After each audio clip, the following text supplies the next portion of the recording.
మా న్యూస్ ఛానల్ని సబ్స్క్రైబ్ చేయండి. అనాలోచిత నిర్ణయాల వల్ల గత పాలకులు జగన్ రెడ్డి గారి ప్రభుత్వంలో అవినీతి వల్ల అనాలోచిత నిర్ణయాల వల్ల కోట్లాది రూపాయలు అప్పులు తీసుకొచ్చి ఆ అప్పుల వల్ల దానికి వడ్డీల భారం పడి ఈరోజు మా ప్రభుత్వానికి ముఖ్యంగా చంద్రబాబు నాయుడు గారికి అదొక పెద్ద భారంగా మారింది. రాష్ట్రంలో చూస్తే సుమారు 1,40,000 కోట్ల రూపాయలు అప్పు తీసుకొని రావడం, అందులో 10 లక్షల కోట్ల అప్పు, ఏడాదికి 71,000 కోట్ల అసలు వడ్డీ చెల్లింపు. ఈ భారం కూడా ప్రభుత్వమే పెడుతుంది. ఈ ఆర్థిక వ్యవస్థ అంతా కూడా దివాలా తీసేటువంటి పరిస్థితికి తీసుకొచ్చేశారు.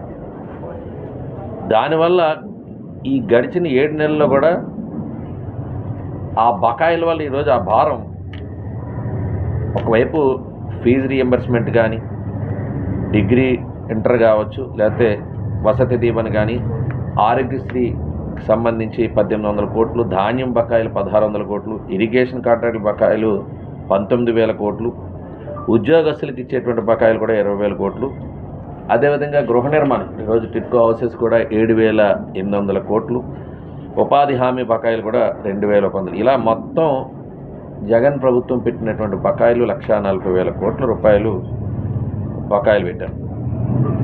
ఈరోజు అప్పులు తీసుకొచ్చినవి ఆర్థికంగా ఎదగడానికంటే సాగునీటి ప్రాజెక్టులకో లేకపోతే అమరావతి నిర్మాణం ఇట్లాంటి స్ట్రక్చర్స్ మీద ఖర్చు పెట్టి ఉంటే మరలా తిరిగి ఆదాయం వచ్చి ఉండేది. వాళ్ళకి జలసాలకి వారి పేర్ల కోసం లేకపోతే రంగుల కోసం పెట్టిన ఖర్చు చూస్తే ఆశ్చర్యపోయే పరిస్థితి వచ్చింది.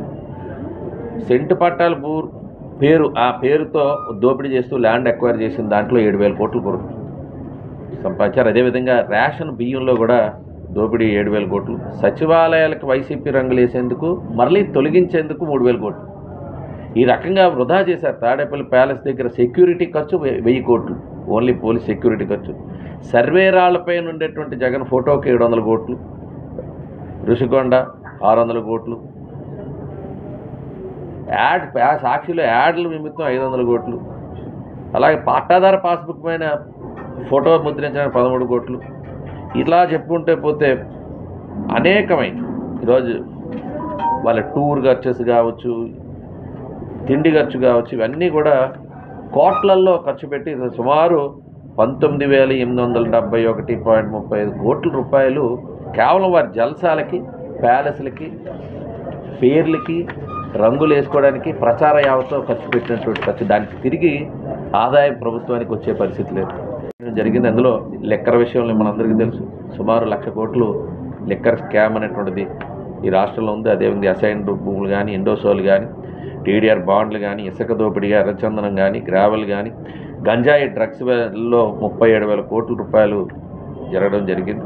ఈ రకంగా తీసుకుంటే సుమారు 8 లక్షల కోట్ల రూపాయలు ఈరోజు ఈ ఆంధ్ర రాష్ట్రంలో ఇలాంటివన్నీ జరగడం వల్ల, పై కారణాల వల్ల ఆంధ్రప్రదేశ్ ఆర్థిక వ్యవస్థ దివాలా తీయడమే కాకుండా ఇప్పుడు అది ఒక పెద్ద గుదిబండ అయింది ఈరోజు మాకు, ఈ ప్రభుత్వానికి. ఈరోజు ఒకవైపు కేంద్ర సహకారంతో మనం చూసాం మొన్న బడ్జెట్లో కూడా, ఒకవైపు గతంలో కూడా స్టీల్ ప్లాంట్ విషయంలో మనకి ఏ రకంగా ఆర్థిక సహకారం ఇచ్చారు, అటు పోలవరం ప్రాజెక్టు కానీ, విశాఖపట్నం పోర్ట్ ట్రస్ట్ కానీ, ఈరోజు మొన్న బడ్జెట్లో చెప్పినటువంటి విషయాలే కాకుండా మనకి ఒకవైపు మోడీ గారి సహకారం మనం ఇటీవల కాలంలో ఆయన చేసినటువంటి శంకుస్థాపన చేసినటువంటి ప్రాజెక్టుల రూపంలో ఇచ్చేటువంటి సహకారం కానీ, వీటన్నిటితో కేంద్ర సహకారంతో గతంలో చేసినటువంటి దానికి ఒకవైపు చంద్రబాబు నాయుడు గారి అనుభవంతో మరల గాడిన పెట్టేటువంటి పనిలో ఈరోజు చంద్రబాబు నాయుడు గారు ముందుకెళ్తున్నారు. అనేక అభివృద్ధి సంక్షేమ కార్యక్రమాలు ఏవైతే ఈ రాష్ట్రంలో ఈరోజు అడుగులు వేయడం జరుగుతుందో, ఈ 7 నెలల పాలన ఒక సవాలుగా, ఒకవైపు గత పాలకులు చేసినటువంటి ఆ నష్టాన్ని పూడ్చుకుంటూ మరలా రాబోయే కాలంలో మరలా ఆర్థికంగా ఎదగడానికి, దేశంలోనే ఆంధ్రప్రదేశ్ని అగ్రగామిగా తీర్చడానికి పెట్టుబడుల నుంచి ఆర్థిక సహకారం తీసుకోవడంతో పాటు ఎక్కడైతే రెవెన్యూ జనరేట్ చేసేటువంటి అవకాశాలు ఉన్నాయో ప్రజలపైన భారం వేయకుండా తీసుకునేటువంటి నిర్ణయాలు ఒకవైపు తీసుకుంటూనే ఈరోజు అడుగులు వేయడం జరుగుతుంది. ఏది చేసినా ఈరోజు తీరనేటువంటి నష్టం గత పాలకులు చేసిన దాన్ని ఒకసారి మీ అందరికీ కూడా గుర్తు చేస్తాం.